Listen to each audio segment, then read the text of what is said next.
And the reason I'm bringing this one into the mix is because, well, that series of Husky is a fairly popular one in the enthusiast community.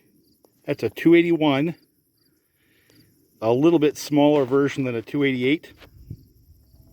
I happen to like the 281 version as much, if not better. You get some benefits by a little smaller piston in terms of vibration, stuff like that. Maybe not performance. And work saw. We'll do a couple of cuts like we did around before. And this is only a 70cc saw, so you would think that a full 80cc saw should really, well, put the wood to the 70cc saw. Is that correct? And that one there is stock. There is absolutely no change in any way, shape, or form, including base gasket, as it came from the Husqvarna factory. Now, I've always been a little bit amazed about how well this particular saw ran. It handily outcut my blue clone 288. And now, there's a couple little things I want to point out. This is the older Husqvarna branded bar. And I believe it was either an Oregon or a Windsor built, but I think it's Oregon. Then it has the 5 rivet tip replaceable. It's a good bar, kind of like a standard for a long time. The new Husky bars have a different tip. They got 6 instead of 5 rivets, slightly different configuration. And I think these are quite a bit better. I think this is quite a large step in terms of, well, they're tough. I run them, they don't wear, they don't get a burr. It's fast.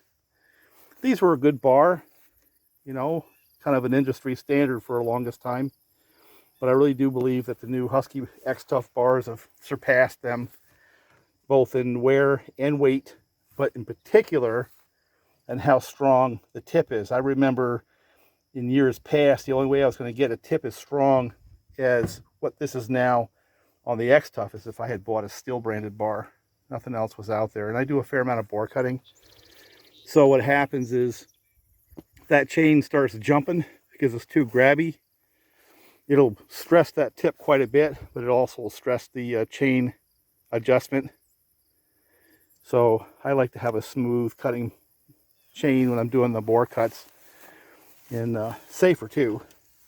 Now, there's a few things about this generation saw. This one is quite old. I probably ought to clean up that muffler at some point in time, but this is the way I got it. It was a barn find, and didn't have a whole lot of time on it, but it did a fair amount of time sitting in a barn where there's cows and horses and things like that, hence the rust. And of course, you know, that's my junk pile build. Now this is another stock saw. We just finished going around the block with it. I may throw this one in the mix today. Again, not because I want to compare it yet again to my work saw, but kind of want to bring up the conversation of what really happened back there when this saw was introduced, because it got a terrible review. They did have bottom end problems, reliability issues. They blew up. Husky modified and changed things, and they quit blowing up.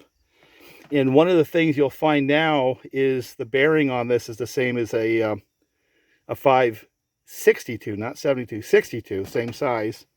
For that matter, it's the same part number now on the 562 all the way back through to the 575, including the 576. Now, the original versions of these had a 2-part bearing seal, and now it's a 1-part. It does retro right in there, but you got to know that. And that's getting into the weeds. But I think what I want to focus on is what happens to a saw like this is if it gets a rocky start because of reliability or because of review, it doesn't really matter, you know, which, it's almost impossible to recover. And Yeah, it's ugly. But how badly did it really perform? And the reason I bring that up is as compared to the Xtorq 372, that's going to have to sub in for a 372. That's a 2172 John thread, which is really just a pretty version of a 372 Xtorq. This saw is really not that much heavier than an Xtorq version. Husqvarna had evolved the 372 from the 371 into one of the pinnacle saws of the modern day. And right around the time this saw came out, they were already into thinking about the 372 Xtorq. And as we all know, this one didn't survive in the marketplace, and the 372 Xtorq still does. But I ask, again and again, is that because of the reality of the saw performance, or is that because of the perception in the marketplace? And I think what's going to happen over the next video or two is you'll see that these things will perform pretty well. In fact, it did perform better than the Xtorq 372. We've already established that. So if they're priced in the same range, why did that fail? Well, it was a little heavier. It had some teething issues, which really hurt it in the beginning. They changed from the 575 to the 576, and it still didn't grab traction in the marketplace, just like the Xtorq 372 just continued on the legacy, right? Because it had the right numbers. But there was also a perception, and there's an awful lot of people who bought an Xtorq 372 had no idea that it wasn't one of these. You know, it had the same number, 372. This one was 371, but it evolved to 372.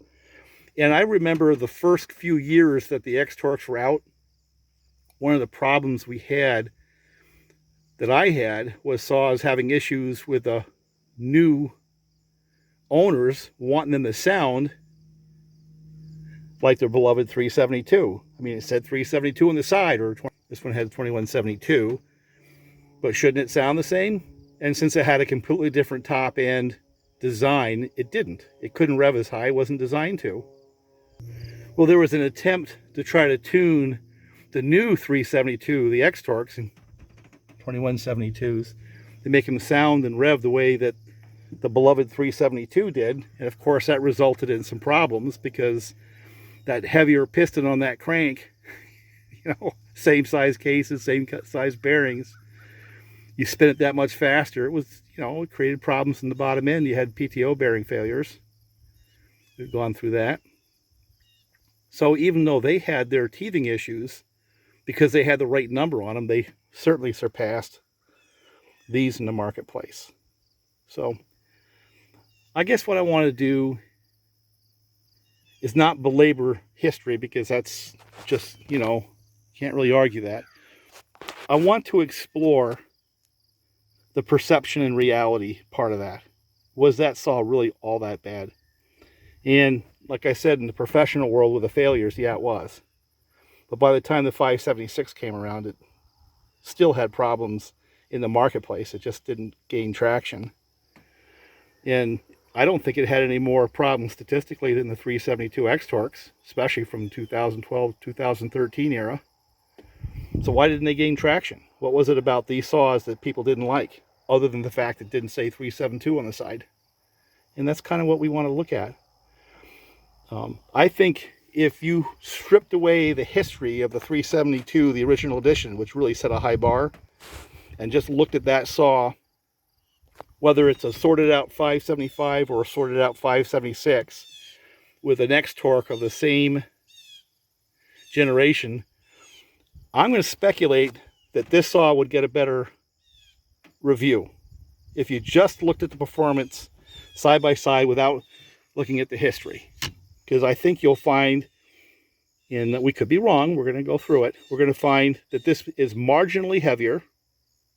It's a lot heavier than this by at least a pound, but not from the Xtorq. The Xtorq is a 14.5 pound power head. I think these were close to 15, a little heavier. But it has more displacement. The anti-vibe was very, very well thought out, very smooth saw. fairly fuel efficient so far. This one is turning into a fuel efficient saw. It started out as a hog. Seems like it's getting better. Makes more power.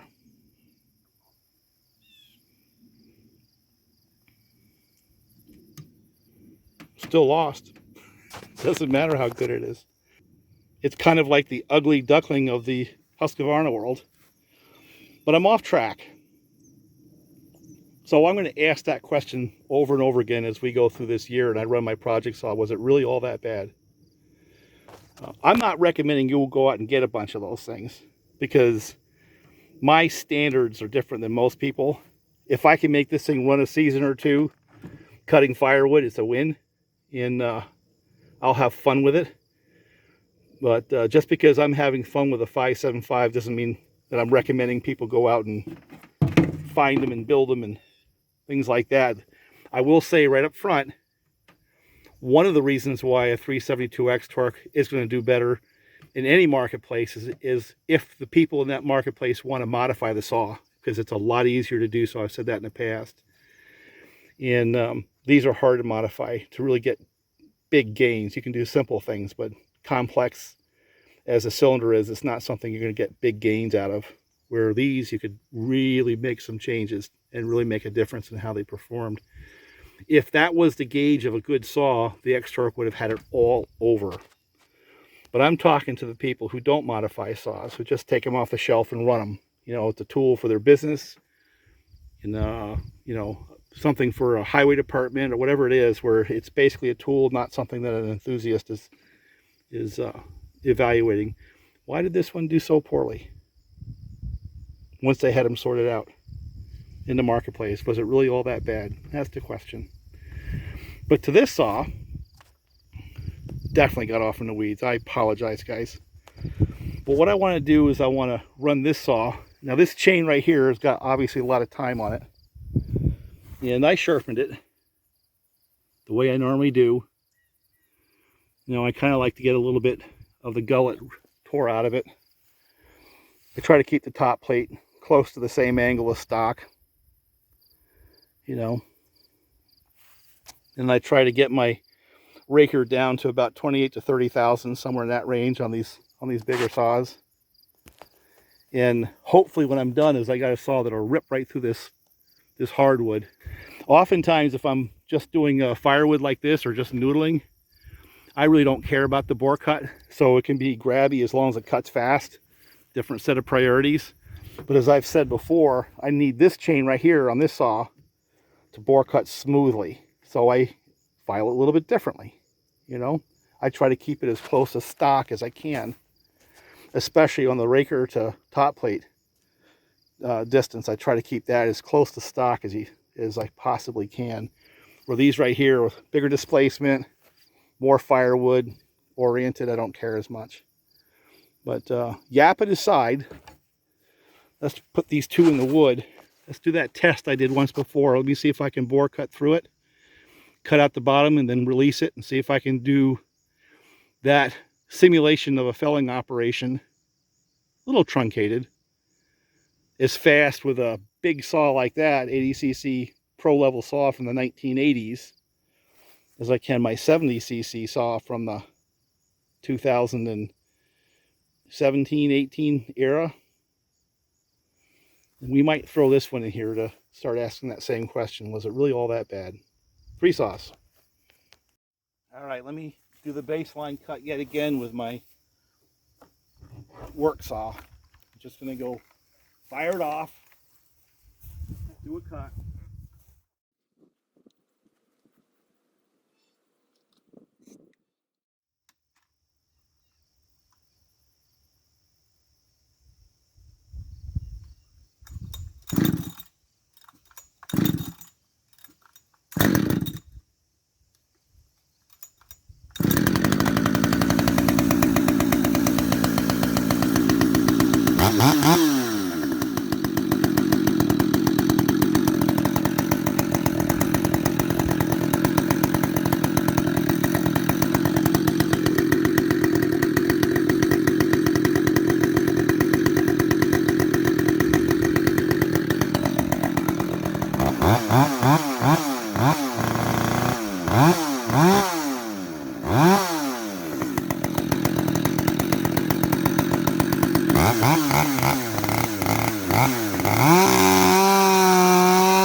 Well, the chain's a little dull, but we'll see. Let me see if I can get this one started.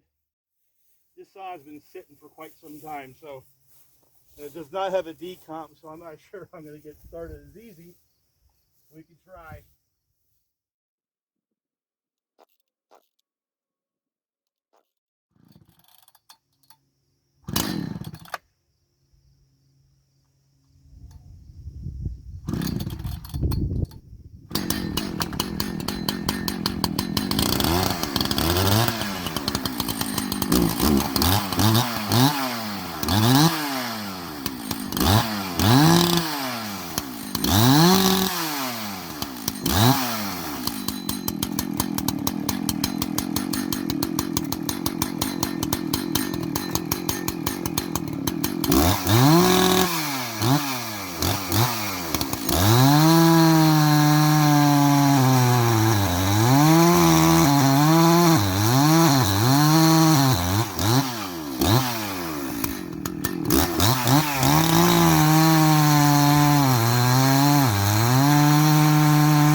Well, one thing this has is good torque and a lousy chain. So I think we're going to rectify that and put the different bar and chain on it. But I could not bore cut with this, could I?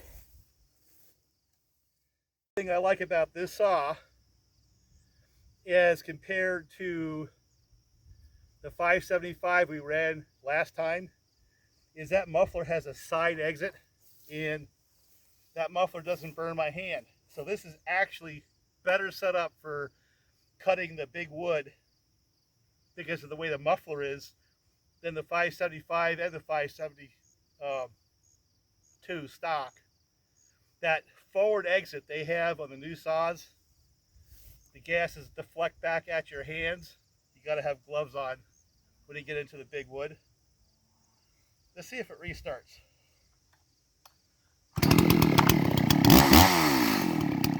Yeah, I need to give this thing a good bar and chain.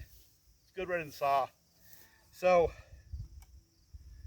I'm going to put the bar and chain from the 572 on this saw. Let's see whether or not we get a better result.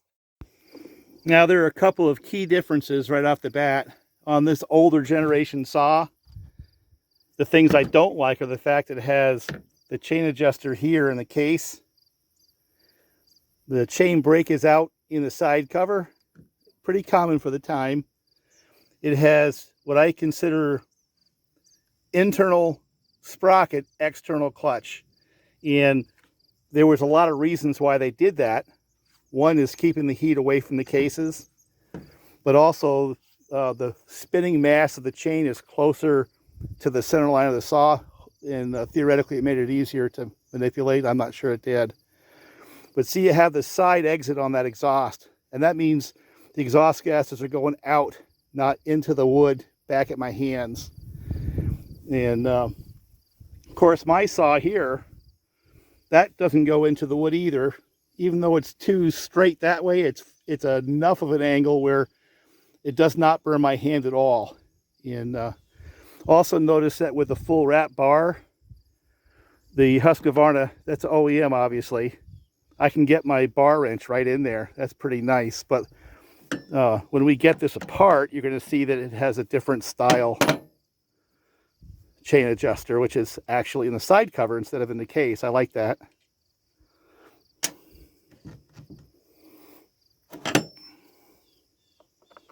Stick your screwdriver right in there versus having to figure out how to get it in here.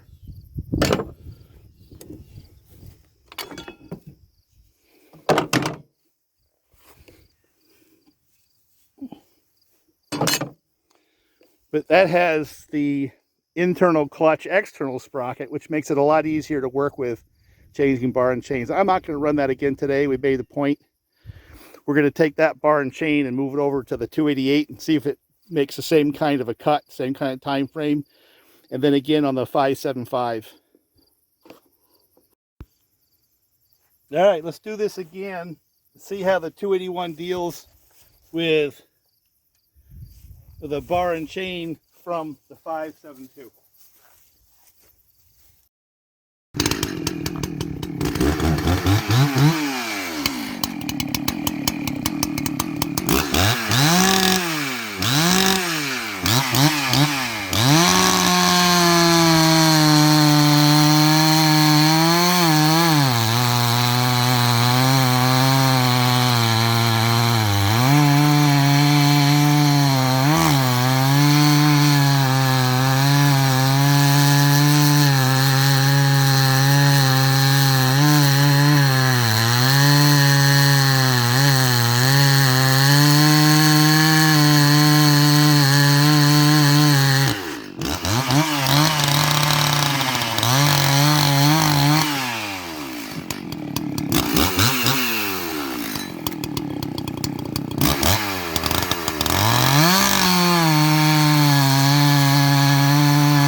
That's a much fairer comparison. And while my 572 felt faster, this one felt like I had more punch in the bottom, more torque, but it's also heavier. So if I was to evaluate my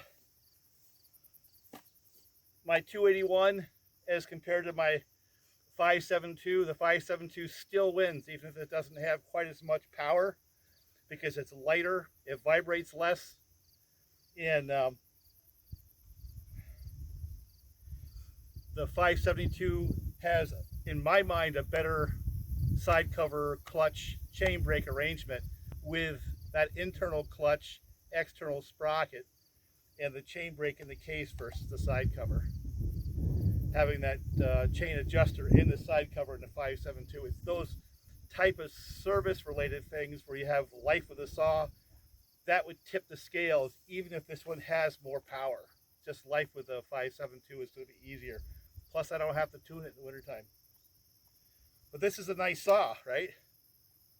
A lot of firewood can be cut with this one, and I can have a lot of fun with it. So I'm going to put that bar and chain on the 575 just for reference, and we'll take a look and see what it does.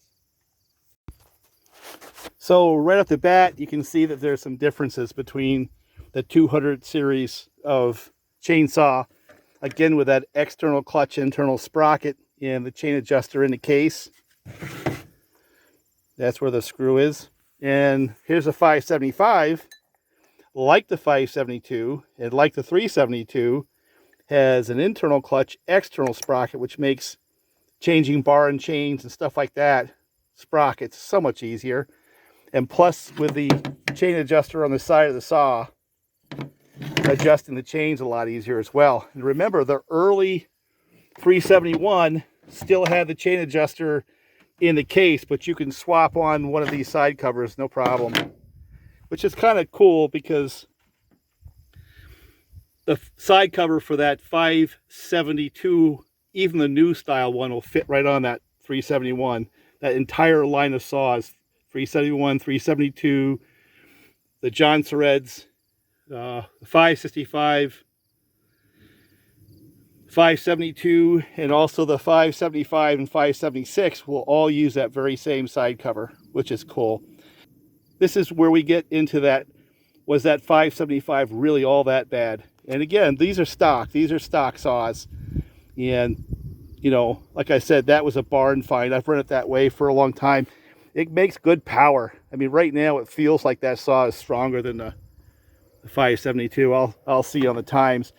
And I didn't really do a straight cookie cut on that, so it's not really apples to apples, but you'll be able to tell. What I'll do is I'll edit it so you can see the actual cut time. So here's that underdog. You know, the black sheep of the Husqvarna family. But it has a more sophisticated anti-vibe than the old 281. You know, it's got the 3 springs. It's got the internal clutch external sprocket. That's a plus. The minus on this saw is the exhaust exiting out the front, and it's going to burn my hand. I know it. So I'm going to adjust the way I cut to work around that exhaust, and that'll actually cost a little bit of time. So anyway, let's get this thing going, cut that log, and then we can go back and look at the results and see how bad that 575 really is against these two very well regarded saws. The 281, which I think is as strong as a 288, mine is at least. I think the tolerances are all right on that saw. For whatever reason, it's a beast. And of course, my 70cc 572 with some minor modifications. Boost and compression and a muffler mod is essentially the core of it. So, well, I have just enough daylight and just enough gas and oil in that to see how that performs. And again, I'll ask the question, is it really all that bad? And one of the things I will say before we even get into this is, for me, if it cuts fast enough, along with those advantages in, you know, day-to-day life, like the chain adjuster, stuff like that, that would put it over the top to be a better saw for me than the 281 for work. Doesn't mean it'll be a better saw for fun. Here's the 575, and this is in that spirit. Is it really all that bad a saw? And I'm going to tell you, if it's within, you know, like 3 or 4 seconds of the other saws in terms of cut speed, along with a lack of vibration in the internal clutch, external sprocket, chain adjuster, things like that, basically life with a saw type things that you have to deal with when you're working with a saw, this saw would be a better saw than a 281. But let's see whether or not it cuts in the same league, because it might not. Of course, it has to start too.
cut time shows it, but it felt to me like it was in the same class of speed as the other two. The chain popped off. And that's going to make it a day for me, but we'll see. So my question to you is this thing really all that bad a saw? What I can tell you is it vibrates less than the 281 by a big margin, about the same as the 572. Power-wise, it feels like it's right in the mix with those two saws. But it has better, you know, life of the saw type characteristics than the 281. So I would slot this saw right in between the 281 and the 572, you know, for a saw to live with. Now I've run into this a couple of times now with a variety of different saws. When that cookie comes down, if I push the bar through with the tip down, the cookie comes down and hits the chain and knocks it right off the bar. It's happened to me about 3 times. I don't understand why, but it has. But anyway.